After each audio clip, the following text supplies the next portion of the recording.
Dalam nama Bapa dan Putra dan Roh Kudus. Amin. Allah Bapa di surga, kami mengucap syukur dan terima kasih bahwa Kau izinkan, Kau perkenankan memasuki masa baru dalam tahun liturgi gereja, masa Advent, masa penantian, masa menunggu kedatangan Yesus Sang Juru Selamat. Semoga masa 4 minggu ini kami sungguh-sungguh Kau bentuk, Kau didik, dan Kau bina, sehingga seluruh diri kami siap menyambut, mengerti, memahami keselamatan yang dibawa oleh Putra-Mu. Terpujilah nama-Mu kini dan sepanjang segala masa. Amin.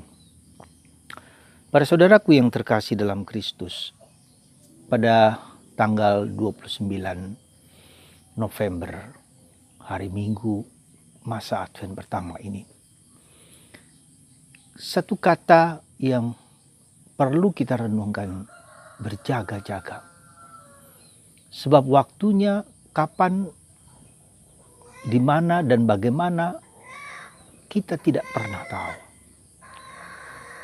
Saudaraku, sepertinya dalam bacaan Injil hari ini, sepertinya ya Yesus menjebak.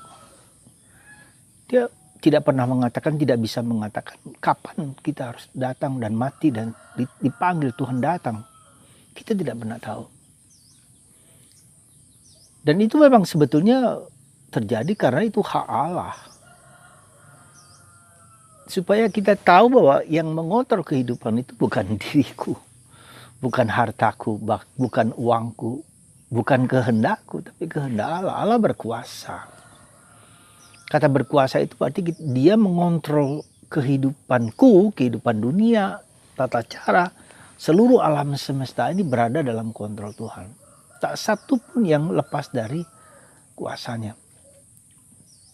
Nah, karena itulah maka apa yang menjadi bagian yang terpenting dari kita, berjaga dan waspada, ya, supaya ketika datang kita siap untuk menerima Sang Penebus itu, Sang Penyelamat itu untuk datang kedua kalinya. Nah, apa maknanya berjaga-jaga itu? Apa maknanya berjaga-jaga itu? Kita mungkin bisa melihat contoh seorang satpam, security guard, yang berjaga katakanlah 24 jam atau jam tertentu, dia berjaga, dia tidak tidur, dia melihat, dia mengamati, dia mencermati apakah ada hal-hal yang tidak berkenan di rumah itu atau di tempat itu. Nah, berjaga-jaga mempunyai 3 aspek. Dalam aspek yang seperti apa? Aspek pertama adalah aspek fisik, aspek yang kelihatan, aspek yang bisa kita raba, bisa kita lihat, bisa kita cermati dengan indera kita. Ya, kita bisa melihat aspek fisik, katakanlah seperti itu. Nah, itu yang pertama. Jadi kita melatih tubuh kita, raga kita, otot kita, ya, pikiran kita dan segala macam supaya siap gitu loh, mengerti dengan cepat ketika ada hal-hal yang emergensi, kita dapat bekerja terengginas, jadi gesit untuk bisa melakukan sesuatu. Tapi kalau kita tidak pernah olahraga, makan kita juga sembarangan, serba enak, serba macam-macam, serba tidak sesuai dengan tubuh kita, nah lalu kita menjadi tidak cepat, tidak gesit dalam menangani sesuatu. Seandainya tentara atau polisi security guard, dia hanya makan, tidur, segala macam, tentu dia tidak akan bisa melawan musuh yang dengan sigap, dengan kuat. Katakanlah kita harus menjadi seperti seorang Kopassus secara fisik. Yang kedua non fisik. Yang non fisik itu mengandaikan kejiwaan kita, ya, mengandaikan disitulah aspek talenta, bakat, kemampuan, daya-daya intuisi, daya-daya pikir, daya-daya merasa, motivasi, ya, daya jiwa di situ. Jadi motivasi apa yang menggerakkan kita untuk melakukan sesuatu? Ya, itu yang kita sebut dengan non fisik, yang metafisika, yang di dalam batin kita yang masih tersembunyi, yang membutuhkan explore lebih dalam. Bakat-bakat kemampuan kita juga begitu, itu bisa. Nah, di situ, di sisi itu yang katakanlah kalau kita contohkan itu seperti gunung es yang di atas itu hanya 15%, yang 85% kejiwaan kita yang harus kita kembangkan, entah positif entah negatif. Ya, orang bisa dan itu sangat powerful, dan itu mendikte kita, mengontrol diri kita dengan segala unconsciousness itu. Maka kita harus belajar juga masuk ke dalam itu, gitu, mencermati, mengenali, melihat, merasakannya. Yang baik kita kembangkan, yang tidak baik kita olah dan kita atasi. Misalnya ntar luka batin, masa lalu, segala macam, itu semua adalah bagian di dalam kejiwaan yang seringkali mengontrol di dalam kesadaran kita. Jadi kita harus juga tahu titik-titik kelemahan, tahu titik-titik kekuatan, tahu titik-titik di mana keterbatasan kita, kerapuhan kita. Nah, belajar menerima dan mengolahnya, ya. Menerima kerapuhan itu, menerimanya, lalu mengembangkannya dan menjadi kekuatan. Itu berjaga dalam titik yang pertama, fisik, non fisik, lalu yang ketiga adalah titik roh. Dunia roh dalam kaitan kita dengan yang di atas, dengan Allah, ya, dengan yang tak kelihatan, mungkin juga dengan roh-roh tertentu, roh baik, roh yang tidak baik, roh jahat, roh duniawi yang berseliweran di sekitar kita yang kita tidak tahu bagaimana itu. Nah, jadi dengan dunia roh itu kita harus memasuki dalam dunia dalam doa, dalam keheningan, dalam kesunyian. Nah, dalam doa pun kita tidak terbatas hanya dunia fisik, ya kita ngomong bla bla bla, tidak terbatas hanya jiwa apa yang saya mau, tapi dalam roh kita.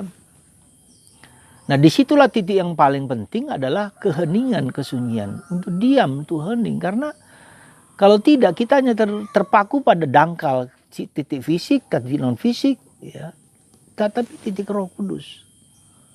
Ya. Nah, disitulah yang Tuhan berikan kepada kita ketika dibaptis. Tuhan memberikan rohnya sendiri kepada kita. Roh yang ada dalam diri kita diberikan kepada kita untuk memperkuat kita supaya kita tetap dalam kesadaran, consciousness akan Allah.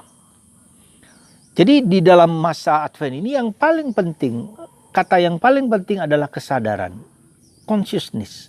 Ya. Kesadaran bahwa Tuhan itu hadir dalam diriku dan sudah ada dalam diriku. Dan dia melimpahkan itu ketika saya dibaptis, ketika saya menerima Roh Kudus, sakramen Krisma, ketika saya menerima Ekaristi, ketika saya menerima sakramen penguatan, ketika saya menerima sakramen Ekaristi, bagi Anda suami istri yang menerima sakramen perkawinan, dan bagi saya yang menerima tabisan imamat, itu Roh Kudus itu sebetulnya sudah ada dalam diri kita, ada dalam diri kita. Maka penantian menunggu itu sebetulnya ada dua aspek.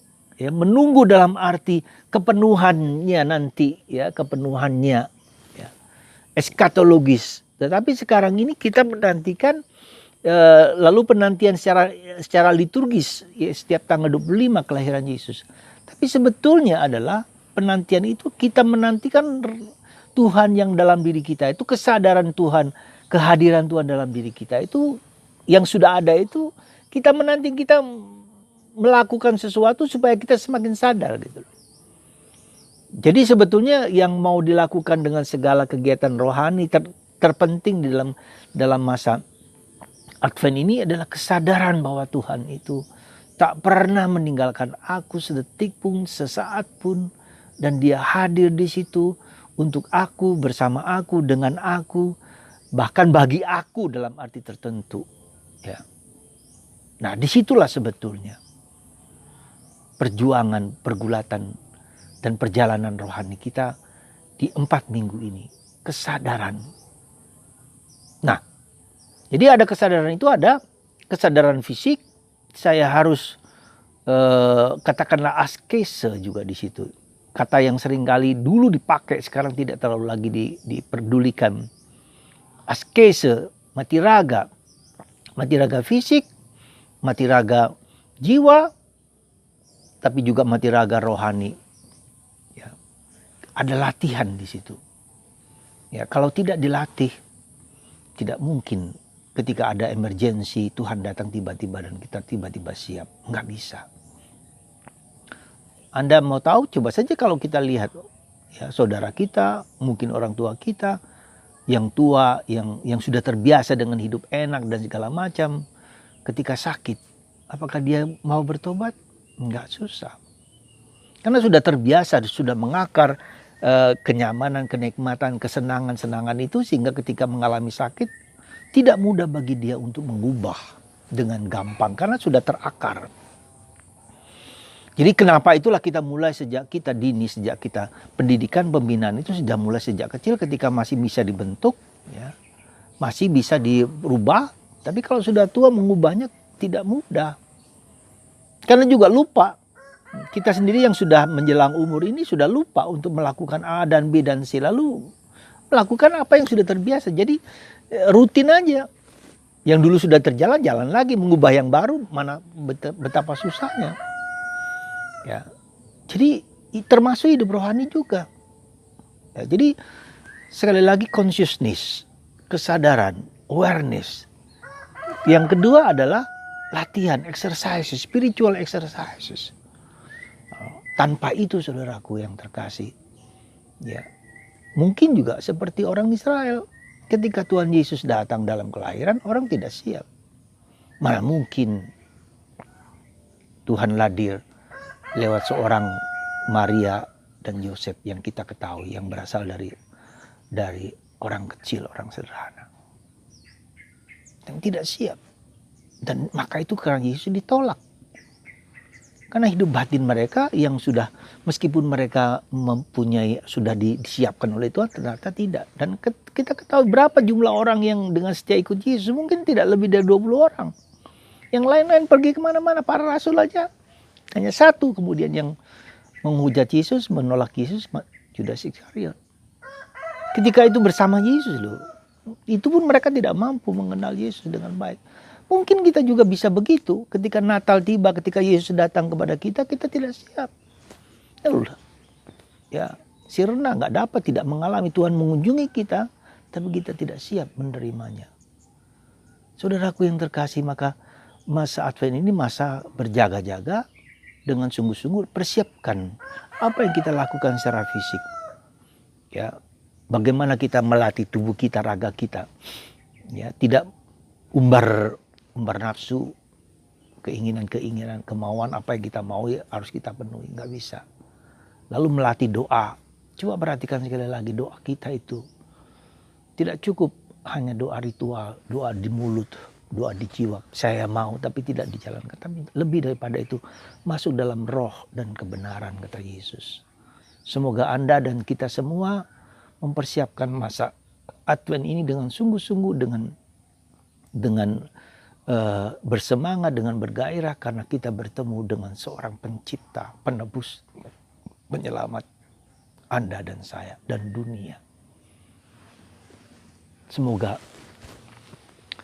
rahmat itu Anda terima dan kita terima bersama.